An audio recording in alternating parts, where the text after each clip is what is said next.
સુરતમાં રોજેરોજ વધી રહેલી વાહન ચોરી સહિતની ઘટના વચ્ચે ક્રાઇમ બ્રાન્ચની ટીમે કતારગામ પોલીસ મથકની હદમાંથી બાઇકની ચોરી કરનાર રીઢાને ચોરાયેલી બાઇકના એન્જિન અને મેગવ્હીલ સાથે ઝડપી પાડ્યો હતો। સુરત ક્રાઇમ બ્રાન્ચની ટીમ પેટ્રોલિંગમાં હતી ત્યારે બાતમીના આધારે વરાછા એલએચ રોડ વિસ્તારમાં રીઢા વાહન ચોર દામજી લાખા જાદવને ઝડપી પાડ્યો હતો।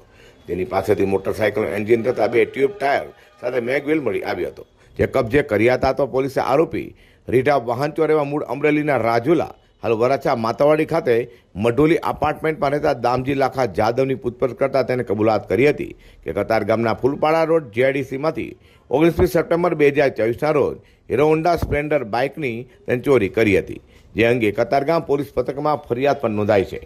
આરોપીએ તેના કૌટુંબિક શાળા ભરત રામ મકવાણા સાથે મળી ચોરીની મોટરસાઇકલમાંથી સ્પેર પાર્ટ કાઢી વેચાણ કરવા નીકળ્યો હોવાની કબૂલાત કરી છે। તો ક્રાઇમ બ્રાન્ચે રીઢા પાસેથી બાઇકના અન્ય સ્પેર પાર્ટ્સ કબજે કરી તેનો કબજો કતારગામ પોલીસના સોંપવાની તજવીજ હાથ ધરી છે। Bureau report G20 news.